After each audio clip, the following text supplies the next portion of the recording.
New York City rents are at record highs, and Mayor Zohran Mamdani's rent freeze could put even more pressure on the market, according to real estate insiders. Madison Allworth joins us live from Brooklyn with more. Hi, Madison.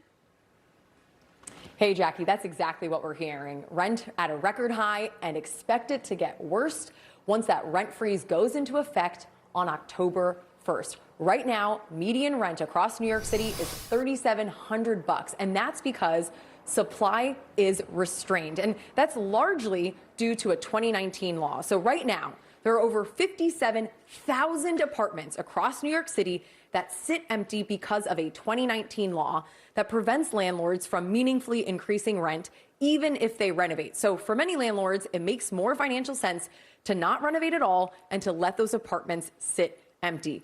And it's about to get worse when the rent freeze kicks in, because for the first time ever, rent-stabilized apartments like the one that we're in right now cannot have rent increased at all for 2 years. I'm here with Natalia Bonanno. You own this unit.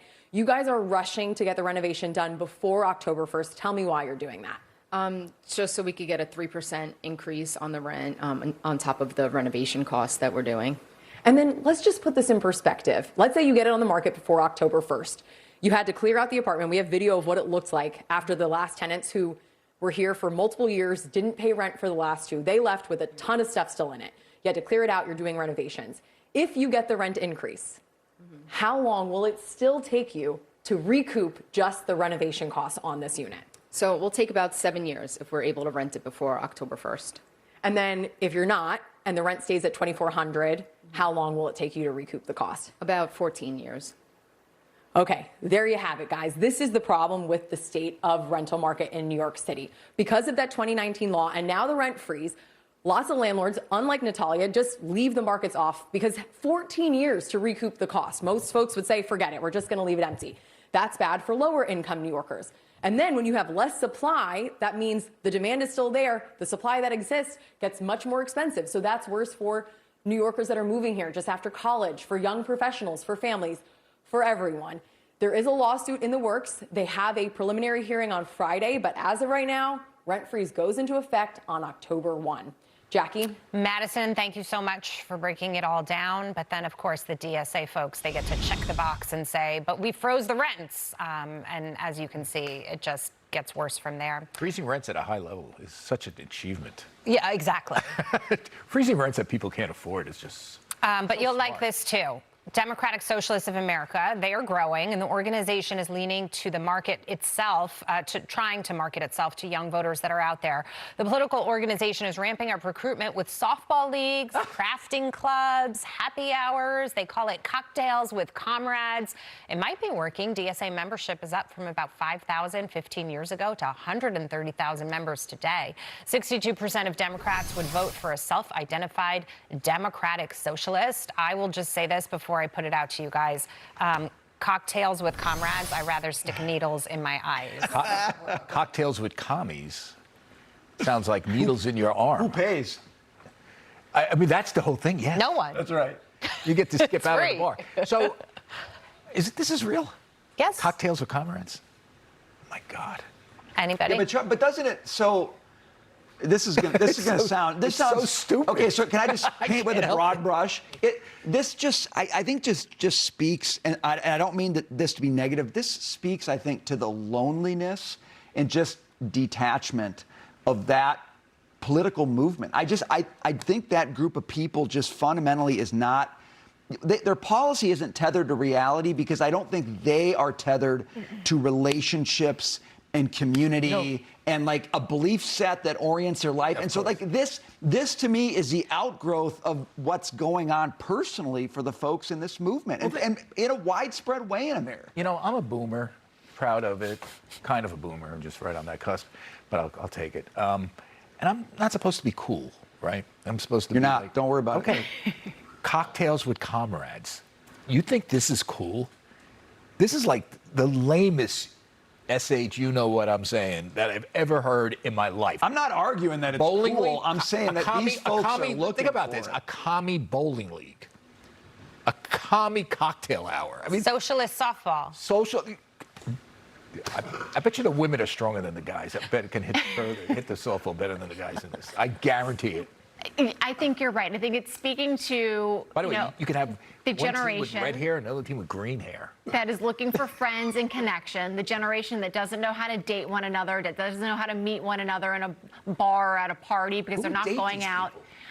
You know, everyone needs love. I don't care what side of the political aisle you're on. Everyone needs love and romance, and they're going to come out of the darkness to find that. I mean, maybe if they're finding it at commies and cocktails, I guess it works for them. But I agree with the premise that I think, unfortunately, it's working because we do see a lot of the support is coming from the young people. It's coming from the college towns. You know, it's not coming from middle-class America. They're not voting for these crazy ideas. It's coming from these young liberal elites. Right. They don't know how to talk to each other. And they're just horrible to hang out with. God, cocktails for You signing up for these or what? You going in the softball? Oh. You can run fast. I saw you run that route the other day, so you'd be good as a leadoff hitter. You can do it? I think that these little socials that they're having are probably great for the movement of people who want to save the republic. Because if you go to one of them, you're going to realize I don't want to have anything to do with these people. That they are overly educated and downly mobile. Yeah. That their ideas insufferable. Right. Their ideas are, well, as Steve Moore points out in his newsletter this morning, their ideas are rooted in the insane and the unnerving. That the DSA just issued a celebratory remembrance of Fidel Castro's 100th birthday. That's who they prop up. Can you imagine what the laud. pickup lines are? Let me ask hey, you let's this. end Thanksgiving. What do you think about that? And then all of a sudden, two people look at each other deep in their eyes. Yes, ending Thanksgiving. Cupid shows up. Okay. And white men. Charlie, you know, for thinking this is not cool, you're really into this. Well, Let's have sex. consider what?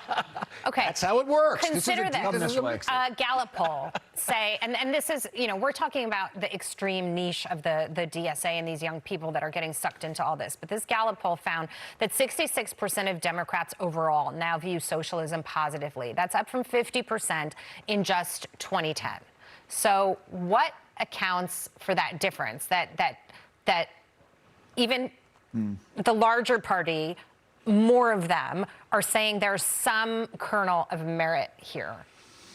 I mean, to me, it's just, I do think, I'm going to lean into this. I know Charlie doesn't think it's cool, but I do think there's a cultural thing happening in America where people do lack like relationship and meaning, and they're looking to socialism as like this big thing that gives them hope because it feels like they're being virtuous by wanting to take from the rich and give to the poor. There's sort of a Robin Hood mentality there that I think gives them a sense of belonging. That's what they want, Charlie. They want to belong somewhere. Chatting about Karl Marx enhances your libido. Is that what you're saying? That's not what I'm saying. You're saying that. I don't know why you're saying that. Or celebrating Fidel Castro, who Yeah. died a billionaire, Yeah. actually. Let's celebrate Fidel. Oh, wonderful. I But love you. I think for some of these young people, it's not that deep. I don't think they're actually talking about Fidel Castro. I don't think they are. I think they're actually just talking about rejecting the establishment, because I think that's the cool thing to do. You know, going with the socialists means you're not going with the establishment, and that's really what they're looking for. Yeah. Getting ready All for right. Thanksgiving.